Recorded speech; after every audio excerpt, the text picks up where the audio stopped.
change your life, obviously.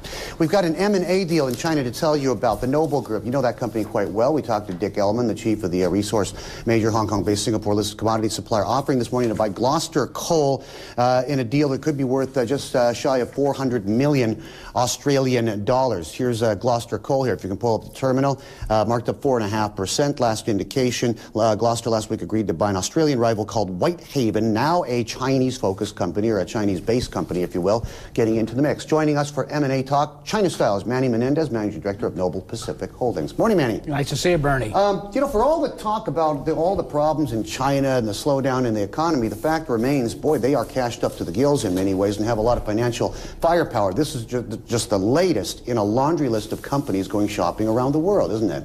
Well, I think last week they spent somewhere in the neighborhood of $41 billion between Russia and Brazil right. and Venezuela. And they're securing their energy supplies for the future, and I think that now's the time to do it. Their currency is strong, and commodity prices are low, so you have a double advantage. What is this? Is this just the beginning, the tip of the proverbial iceberg? Is this, and you know, at a time when everybody's worried about their own economies being decimated by foreign infidels or whatever, you know, all these protectionist fears. What is going to come out in the end? Well, I think it's just a timing issue. China has money, and China is probably the only lender I know that's actually lending money. They're out there securing their energy sources, but at the same time they are putting money into deals because they have it. They have $2 trillion, and they're using it, I think, wisely.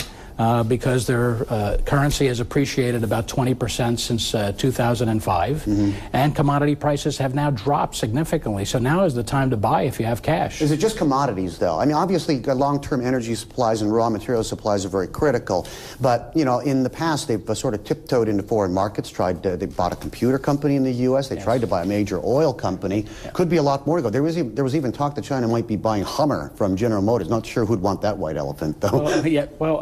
I think that it's going to be more sophisticated investments, not just in raw materials, but I think that also China looks at distribution channels, and distribution channels are expensive to develop and establish. So if you can find brand names and distribution channels and intellectual property, I think that could be useful to bring China and leap China forward. I think those are the types of things. Funding situation here. The finance ministry announced that they're planning to go to the market to hit the credit markets, bond markets, for nearly $30 billion in 3-year bonds on behalf of local governments. Now, is this a normal exercise, or is this kind of a change when the feds come in and say, okay, we know that you may not have the same kind of chutzpah or gravitas in the markets, so we need to do it on a national sovereign basis to guarantee the best pricing mechanism possible. Are we looking at some possible anomalies in pricing, in terms of the cost of credit here as a result? I think so. I think that is an anomaly, but I think it's based on the current global market conditions. I think they're taking advantage of the scale more than anything, rather than individual groups purchasing. Okay.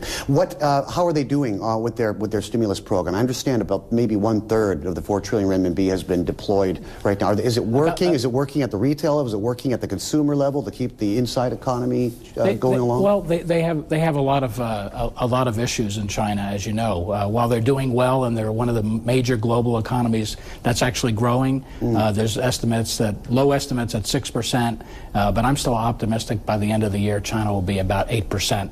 You think they'll stay at 8%? I still do, because I don't think anybody else is that optimistic. I'm optimistic because as these other countries put their stimulus packages in place and they take traction, I think China will recover faster than most because they're a supplier to so many.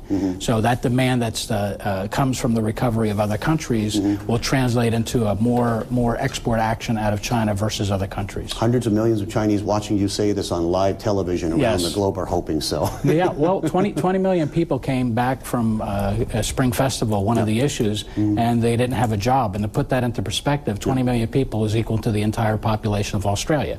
So, I mean, it is a lot of people that are coming back to the marketplace, but the Chinese have deployed about $35 billion. Andy, thanks for your time.